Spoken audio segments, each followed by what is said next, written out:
जम्मू कश्मीर की सियासत पर लगातार हम खबरें जारी रखे हुए हैं। अभी की बड़ी खबर यही आ रही है कि 4 नवंबर को जम्मू कश्मीर असेंबली का सेशन जो है वो श्रीनगर में होगा। अभी की यही खबर आई है कि जो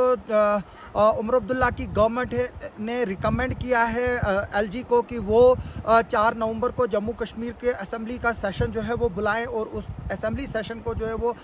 खिताब करें। मैं बता दूं, उमर अब्दुल्ला ने 16 अक्टूबर को एज ए चीफ मिनिस्टर हलफ लिया था और उसके बाद लगातार उमर अब्दुल्ला जो है वो काफ़ी चीज़ें डिसीजन जो है वो ले रहे हैं, जिसमें उसने सबसे पहले जो डीजीपी है उसको ये लिखा था कि जब उसका कि जो ट्रैफिक की कानवाई चलेगी उसमें कोई भी रुकावट जो है वो पब्लिक को नहीं होनी चाहिए। उसके बाद जब उमर अब्दुल्ला ने एज ए चीफ मिनिस्टर हलफ लिया, प्राइम मिनिस्टर नरेंद्र मोदी ने खुद उसको मुबारकबादी दी, राजनाथ सिंह ने मुबारकबादी दी, अरविंद केजरीवाल, ममता बनर्जी, राहुल गांधी और कई सेंटर के लीडर्स जो है उन्होंने जो उमर अब्दुल्ला को चीफ मिनिस्टर बनने पर मुबारकबादी दी। और इस मुबारकबादी में सबसे जो अहम मुबारकबादी है वो प्रधानमंत्री की है, जिसने उमर अब्दुल्ला की गवर्नमेंट के साथ कॉर्डियल रिलेशनशिप रखने का जो है वो एक तरह से इशारा दिया है। और जहां दूसरी तरफ से स्टेट होड की रिस्टोरेशन को लेकर कैबिनेट में जो डिसीजन और रेजोल्यूशन पास हुआ था, उसको जहां पर बीजेपी ने निशाना बनाया था कि उमर अब्दुल्ला जो है वो एक सियासत खेल रहा है, और तरुण चुग ने उमर अब्दुल्ला को आड़े हाथों लिया था कि वो इस मसले पर सियासत कर रहा है, जबकि प्रधानमंत्री ने और union home minister Amit Shah ने ऑलरेडी इस बात का एतराफ़ किया है कि यहाँ पर स्टेटहुड रिस्टोर किया जाएगा। लेकिन उसके जवाब में आज जावेद राना जो कि मिनिस्टर है उमर अब्दुल्ला की गवर्नमेंट में, उनका ये साफ कहना है कि जो कैबिनेट में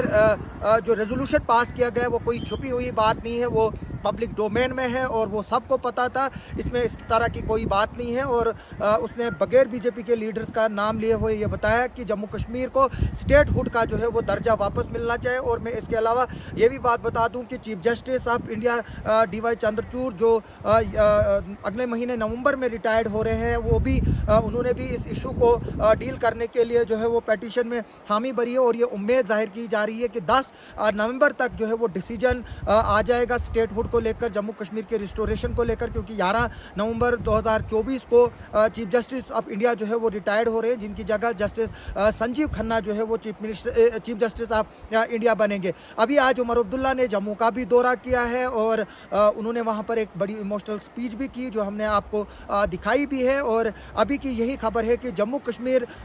लेजिस्लेटिव असेंबली का पहला सेशन जो है वो 4 नवंबर को बुलाया गया है और अब इसमें एलजी जो है वो नोटिफिकेशन करेगा। इसके अलावा मुबारक गुल ने प्रोटेम स्पीकर के तौर पर आज हलफ उठाया है, उसने को एलजी ने जो है हलफ दिलाया है। जो सीनियर मोस्ट मेंबर होता है उसको प्रोटेम स्पीकर जो है वो अनाउंस किया जाता है जब तक कि प्रॉपर स्पीकर जो है वो असेंबली का जो है वो इलेक्ट ना हो जाए। मैं बता दूं 21 अक्टूबर को तमाम एमएलए जो है वो ओथ लेंगे और उसके बाद राज्यसभा के लिए जो प्रोसेस है, जो 4 सीटें यहाँ की वैकेंट है उसको फिलअप करने के लिए जो है वो प्रोसेस शुरू हो जाएगा। जैसे कि आपको पता है कि 4 सीटें जो है वो जम्मू कश्मीर में राज्यसभा की खाली पड़ी हैं पिछले 3.5 साल से।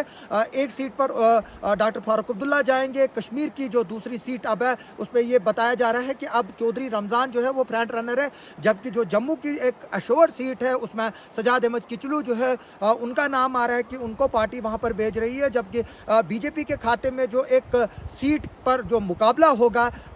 वहाँ पर कविंदर गुप्ता और डॉक्टर निर्मल सिंह जो दो साबका डिप्टी चीफ मिनिस्टर है उनका नाम भी आ रहा है। और हमारे को पहले जो रविंदर रैना है उसका नाम भी जो है वो वहाँ पर आ रहा था। लेकिन अगर जो कोलिशन की सरकार है यहाँ पर